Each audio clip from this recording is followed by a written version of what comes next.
শুধু দর্শক বন্ধু, আপনারা দেখছেন একে নিউজ বাংলা। আর এই মুহূর্তে উপস্থিত রয়েছি কলকাতা হাইকোর্ট।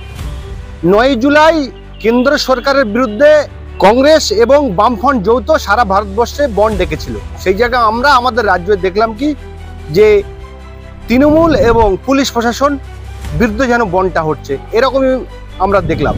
সেই জায়গাটা দেখলাম যে দক্ষিণ দিনাজপুর বংশিয়ারি একজন সিপিআইএম কমরেডকে বংশিয়ারি থানার বড়বাবু সপাটে চড় মারে। আমরাও দেখেছি এবং পশ্চিমবাংলার সমস্ত মানুষ দেখেছে। সেই বড়বাবুর বিরুদ্ধে কিন্তু এই কলকাতা হাইকোর্টে মামলা করেছেন তিনি মাজিদার রহমান সাহেব হয়ে। মাজিদার রহমানের হয়ে কিন্তু মামলা লড়ছেন কলকাতা হাইকোর্টের বিশিষ্ট আইনজীবী বিকাশ রঞ্জন ভট্টাচার্য।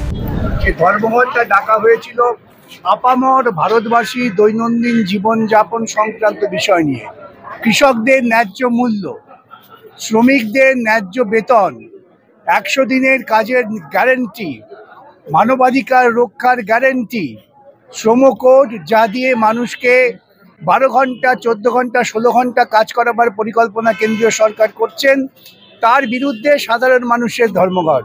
সেই ধর্মঘটে প্রচার করতে নেমেছিলেন আমার কমরেড মাজেদার রহমান। তিনি যখন রাস্তায় ধর্মঘটের প্রচার করতে এসছেন তখন পুলিশ ইন্সপেক্টর তিনি সরাসরি তাকে একটা থাপ্পড় মারেন। এই অধিকার পুলিশ ইন্সপেক্টরকে কে দিয়েছে আমরা জানি না, তবে এই রাজ্যের মুখ্যমন্ত্রী তিনি গুন্ডা নিয়ন্ত্রণ করেন, এটা তার নির্দিষ্ট আদর্শ। তিনি হয়তো এইরকম কিছু গুন্ডাকে এই পুলিশ বাহিনীতে ঢুকিয়েছেন যারা এই গুন্ডামি করছেন।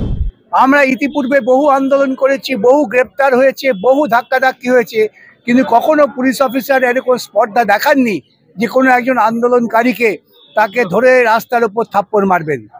এই যে বেআইনি কাজ, মানবাধিকার লঙ্ঘন, তার বিরুদ্ধে আমার আইনজীবী অনুজ বন্ধুরা আদালতে মামলা করেছেন। সেই মামলায় আমরা আমাদের আইনি অধিকার প্রতিষ্ঠা করব, কিন্তু আইনি অধিকারের থেকেও বড় হচ্ছে রাস্তার আন্দোলনের অধিকার। তাই আজকে আমরা ওকে সম্বর্ধনা জানাচ্ছি। ভয় পেয়ে নয়, মুখোমুখি চোখে চোখ রেখে লড়াই হবে। আগামী দিনে এইরকম থাপ্পড়ের পরিবর্তে 100 থাপ্পড়ে প্রত্যুত্তরের জন্য সমস্ত পুলিশ বাহিনী বা গুন্ডা বাহিনী প্রস্তুত থাকেন। এইটুকু বার্তা দিয়েই আমি আজকে আমার বন্ধুকে লড়াইয়ের মানসিকতার জন্য অভিনন্দন জানাচ্ছি এবং তিনি লড়াইয়ে থাকবেন, কোনো প্রলোভনে তিনি উল্টো দিকে যাবেন না, এই ভরসা রেখে। আইনজীবী সংঘের মূল কাজ, আইনজীবীরা শুধুমাত্র আদালতে সওয়াল করবেন তা নয়, পথে ঘাটেও সওয়াল করবেন, সেটাও আমাদের করতে হবে। আমাদের মধ্যেই আছেন আইনজীবী সিদ্ধার্থ শঙ্কর মণ্ডল। তিনি ব্যক্তিগত উদ্যোগ নিয়ে সঙ্গে সঙ্গে একটা হিউম্যান রাইটস কমিশনকে চিঠি করেন। আমি তাকে বলবো আপনিও এই লড়াইয়ে সামিল হয়ে। 9 জুলাই আমাদের যে সাধারণ ধর্মঘট ছিল, সেই ধর্মঘটকে কেন্দ্র করে আমার বাড়ি বংশিয়ারি থানায়, বংশিয়ারির অভ্যন্তরে বুনিয়াদপুরে আমরা সকাল 6টায় আমাদের সাধারণ ধর্মঘট আমরা মিছিলের মধ্য দিয়ে চলি। তৎক্ষণাৎ আমাদের বংশিয়ারি থানার আইসি অসীম গোপ রেফ নিয়ে, জানি না তার কি মানসিকতা ছিল, হয়তো কোনো দলদাসের বাধ্যে উনি আসছিলেন। আসার পরে রেফ নিয়ে আমাদের যারা কর্মী ছিল, আমাদের বামপন্থী কর্মী যারা বন্ধকে পালন করছিল, তাদেরকে লাঠিপেটা করে রোড থেকে তুলে দেওয়ার চেষ্টা করছিল। তৎক্ষণাৎ আমি ছুটে এসে আইসি সাহেবের কাছে দাঁড়িয়ে বললাম যে আপনি আমাদের কর্মীদের রোড থেকে তুলতে পারেন না, কারণ আমরা আজকে সাধারণ ধর্মঘট করব, আমাদের নির্দেশ এই ধর্মঘট আমাদের করতে হবে। তৎক্ষণাৎ আমাকে বললো আপনি আমাকে গরম দেখাচ্ছেন না, আপনাকে আমি গরম দেখাইনি, আমি বলছি যে আমাদের বন্ধ চলবে, এইটুকুই। বলতে বলতে বলছে আপনার নাম কি? আমি নামটা বলার সঙ্গে সঙ্গে কয়েক সেকেন্ডের মধ্যেই সপাটে চড় মেরে দিল। আমার নাম মাজিদার রহমান।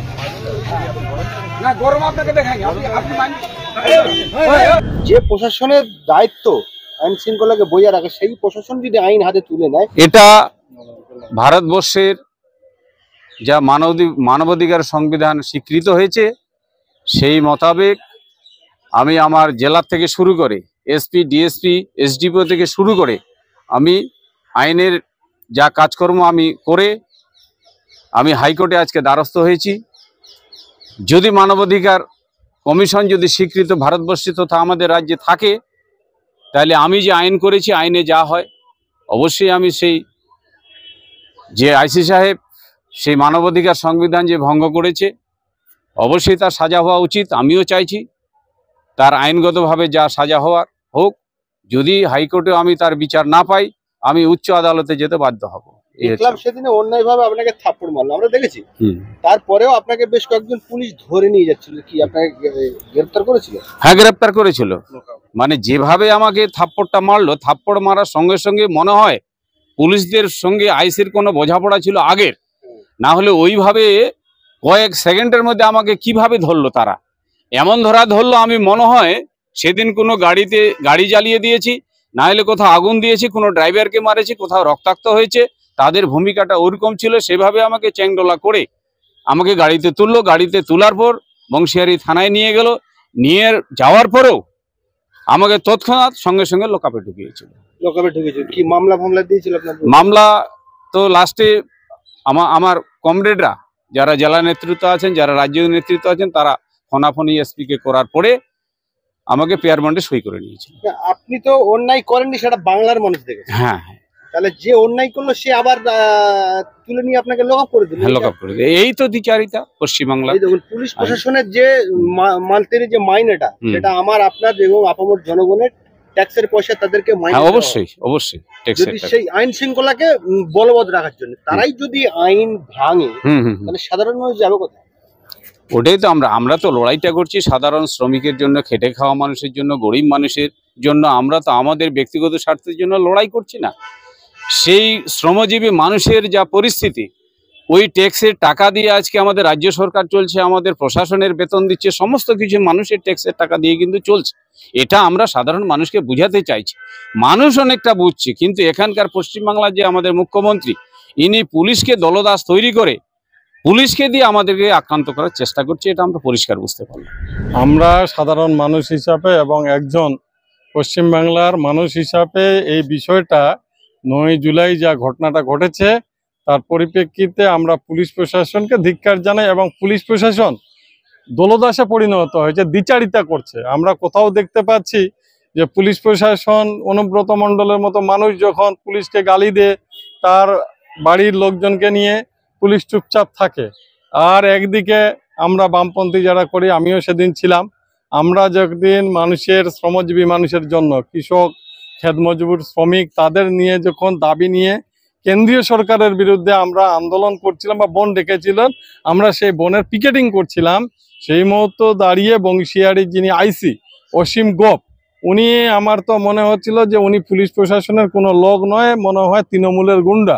যেভাবে উনি সেই বনটাকে বানচাল করতে হবে, বুনিয়াদপুরটাকে যে দোকান খুলতে হবে, গাড়ি চালাতে দিতে হবে, উনি সম্পূর্ণ দায়িত্ব নিয়ে উনি আমার কমরেডের গালে সোপাটে চোর মারলেন।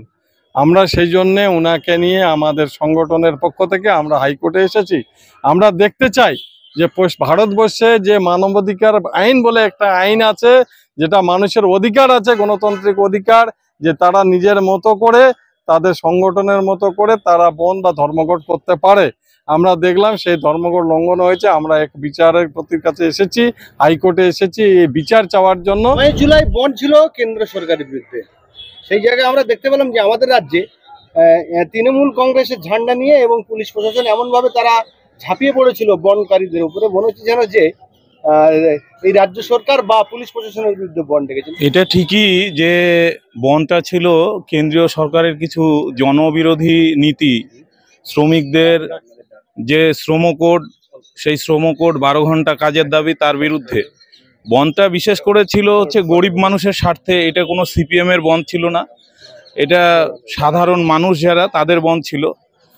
তো সেই বন্ধের সময় দলদাস পুলিশ অর্থাৎ বংশিয়ারি থানার আইসি অসীম গোপ যেভাবে আমাদের কমরেড মাজেদার রহমানকে সপাটে প্রকাশ্যে চড় মেরেছেন, সেইটা পুলিশের যে রুলস আছে সেই রুলসকে সে লঙ্ঘন করেছে, এবং মানবাধিকার যে আইন, সেই আইনটাকে তিনি লঙ্ঘন করেছেন।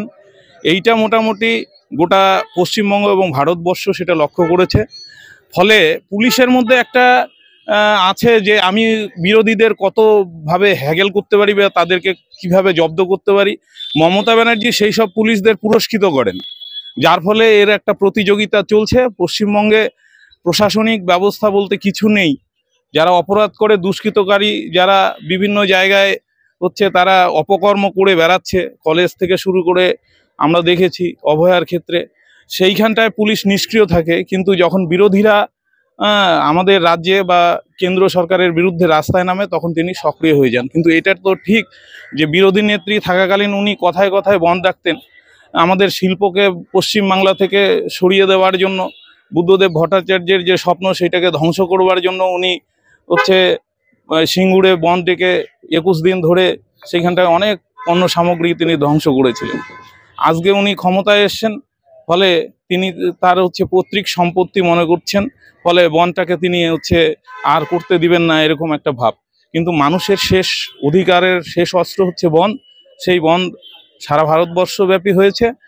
আর বিশেষ করে আমাদের কমরেড মাজেদারের উপরে যে আক্রমণ, আমাদের পৈশাচিক আক্রমণ করেছে আইসি অসীম গোপ, তার জন্য আমরা আজকে এখানে দ্বারস্থ হয়েছি হাইকোর্টে সম্ভবত আমরা বিচার পাবো, কারণ আমরা হচ্ছে আইনের উপর আস্থা রাখি, আইনকে সম্মান করি।